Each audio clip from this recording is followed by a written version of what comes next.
Here's how to get the headlining out of a Rover 75 Tourer. This is a 2004 car, and I think it's pretty much the same for all Tourers. You might find differences on yours if you've not got the electric seats or if you've not got airbags. I'm not sure how the trim levels on them vary, but here's how I did it on mine with both of those options. The first job is to open the boot, and also with electric seats to wind the rear squabs down to give you more clearance over the top. Haynes manual says you need to disconnect both battery terminals and give it 10 minutes. Must admit I only disconnected my negative terminal and I gave it about half an hour just so that the systems would all discharge and I wasn't going to accidentally trigger my airbags. So with that done, I began to work on the car. The first job was to remove the door seals. Easiest way to do that is to get your fingers underneath the back of it and then you can pull it down carefully without damaging it. These door seals are no longer available as far as I know, so you need to look after the ones you have. Having got the door seals and the boot seal out of the way, I then started working on the A-post, B-post and C-post trims.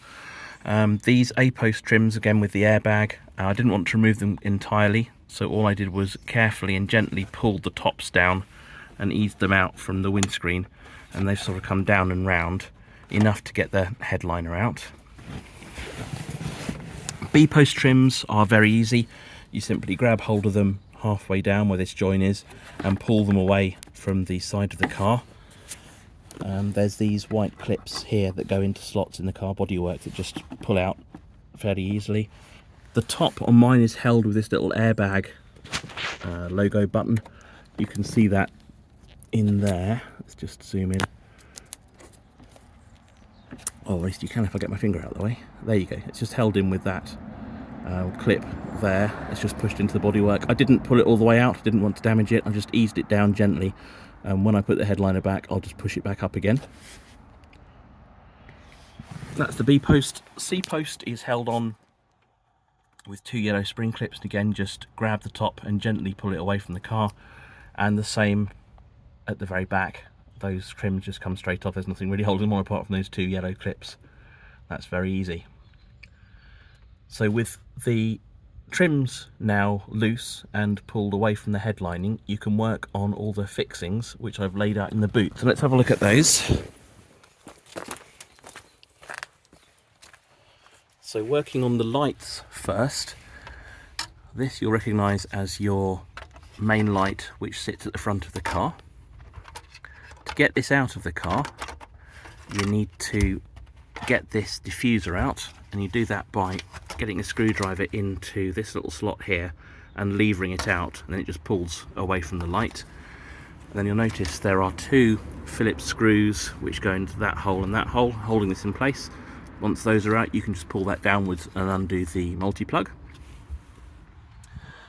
Working back through the car, this is the central light, and you'll notice that on the side that has this curve of the diffuser, so the side without the buttons, it has these spring clips. So pull that side down first to disengage those spring clips, and then these clips can then be withdrawn gently by pulling them backwards and downwards out of the hole that they sit in. I didn't do that. I managed to break one of mine, so I'll glue that back together again or just buy a new light. I'm sure they're not that expensive. In a Tourer, the rear light, the square one, which sits at the very back of the car, up there to illuminate the boot area, funnily enough, is actually a Honda part. You can see it's got Honda written on it. Turn that round. There. Nice. This one is held in place by these two screws, so you need to get the diffuser out by gently levering it out with that slot there in the housing. With that out, you then remove the two Phillips screws, and then you need to gently pry them out because these trim clips won't come out if the screw is still in there, stopping these from compressing. So take the screws out and then gently pull this out from the car and undo the multi-plug. Pretty straightforward. The tools you'll need, I probably should have done this to start off with, are a Phillips screwdriver, little flat bladed screwdriver and a T27 Torx. I did everything with just those three, and I would recommend gloving up as well because of the fiberglass. I didn't, and my hands are now quite prickly, but never mind. So with the lights out, you can then work on the sun visors. So on the outer part you've got 2 Phillips screws. The inner clips are not screwed in, they are held in with clips. If I just pull that out, you can see there.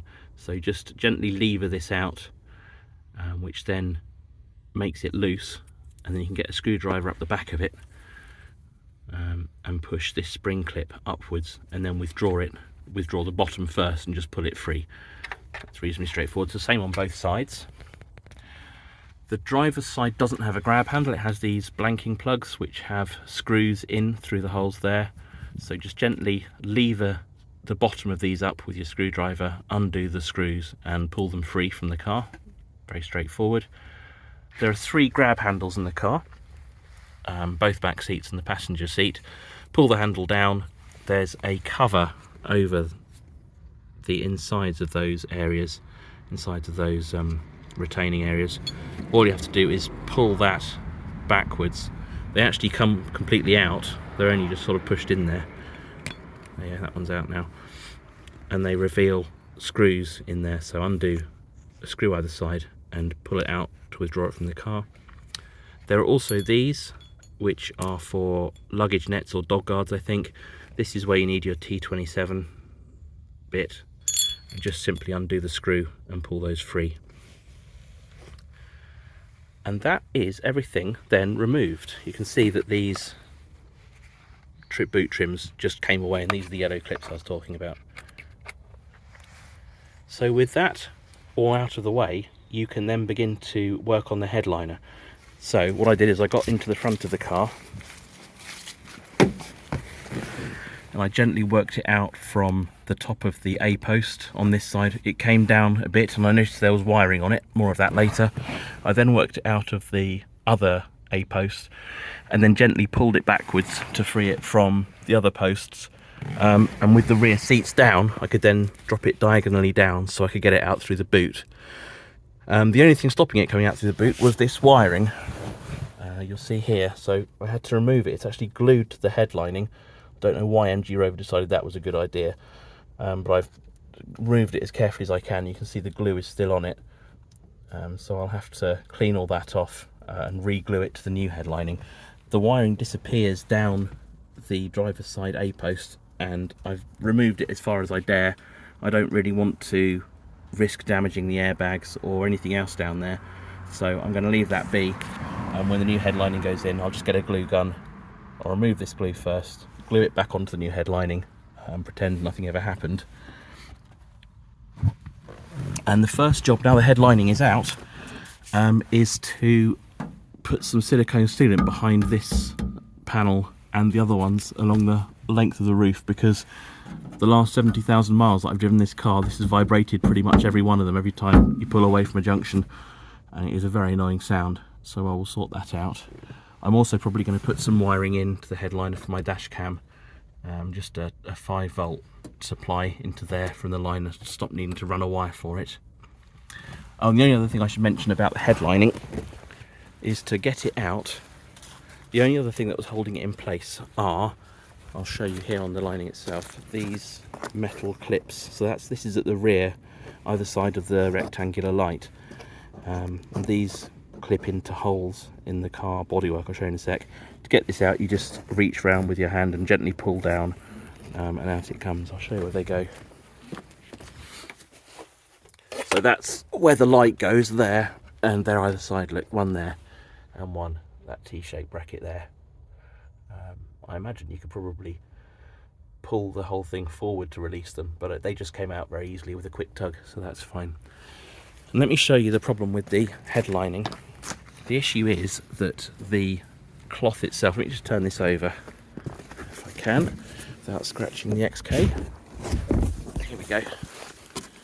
So this is the back of the headlining, and this is a typical thing with all British cars that have this style of headlining.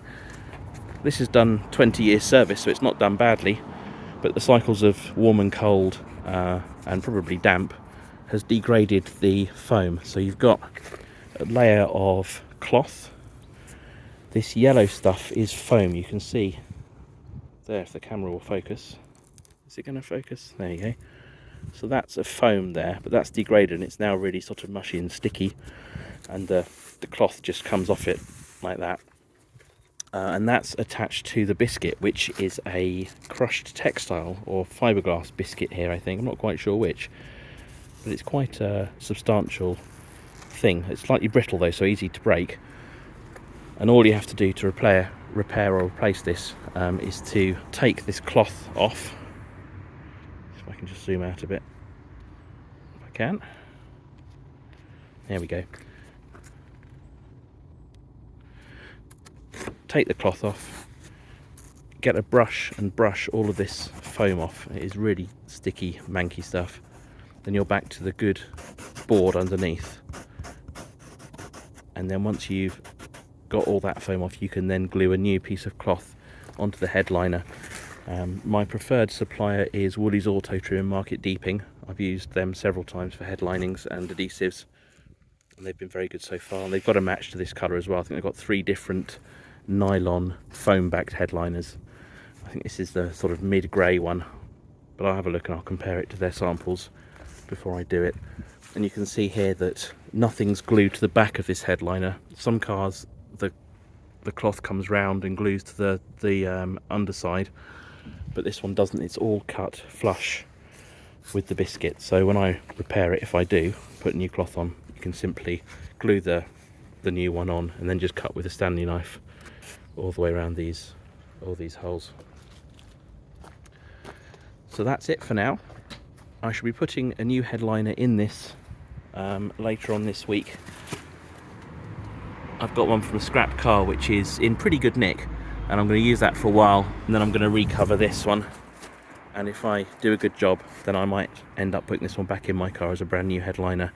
The one under the cover there needs new headlining as well, so I'll have 2, and whichever one is the better one will go in my car, and hopefully a good one will end up in that car as well. Brilliant. Well, that's the end of this video. Thanks for watching. Good luck doing your headlining, and I'll see you in the next one.